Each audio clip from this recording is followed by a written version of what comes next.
यानंतरची बातमी सांगलीमधून। सांगलीमध्ये गोपीचंद पडळकरांविरोधात शरद पवार गट चांगलाच आक्रमक झालाय। सांगलीमध्ये शरद पवार गटाचा मोर्चा सध्या निघालेला आहे।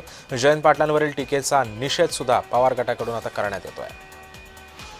सांगलीमध्ये गोपीचंद पडळकरांच्या विरोधामध्ये आता शरद पवार गट आक्रमक झालेला आहे।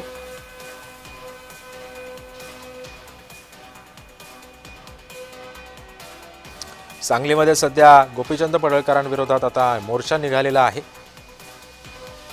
जी गोपीचंद पडळकरांनी जी जयंत पाटलांवरती टीका केलेली होती, या टीकेच्या निषेधार्थ हा मोर्चा निघालेला आहे।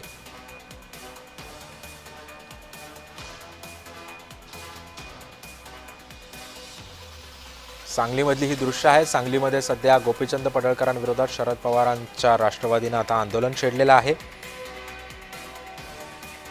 गोपीचंद पडळकरांविरोधात आता राष्ट्रवादी शरदचंद्र पवार गट आक्रमक झालेला आहे। पडळकरांनी जयंत पाटलांसंदर्भामध्ये केलेल्या टीकेसंदर्भामध्ये आता शरद पवार गट आक्रमक झाल्याचं पाहायला मिळत आहे। या संदर्भात अधिक माहिती देतात आमचे प्रतिनिधी दीपक चव्हाण सध्या आपल्यासोबत आहे। दीपक, हा मोर्चा नेमका आता कुठून सुरुवात झालेली आहे आणि या मोर्चामध्ये नेमके राष्ट्रवादीचे कोणकोणते नेते सहभागी झालेत?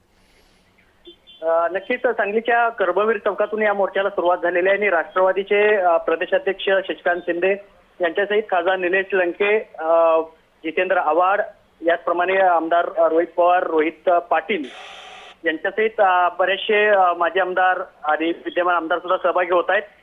या मोर्चाला मोठ्या प्रमाणात राष्ट्रवादीचे सर्व कार्यकर्ते, पदाधिकारी उपस्थित झालेले आहेत आणि थोड्याच वेळात हा मोर्चा स्टेशन चौकामध्ये जाईल। त्या ठिकाणी या मोर्चाचं निषेध सभेमध्ये रूपांतर होईल आणि त्या ठिकाणी सर्वच राष्ट्रवादीचे पदाधिकारी, आमदार, खासदार हे गोपीचंद पडळकर यांच्या टीकेचा समाचार घेणार आहेत। त्यामुळं हे सर्व काय बोलतात याकडे आता संपूर्ण महाराष्ट्राचं लक्ष लागून राहिलेलं आहे। नक्कीच, धन्यवाद दीपक, तुम्ही दिलेल्या अधिक माहितीबद्दल।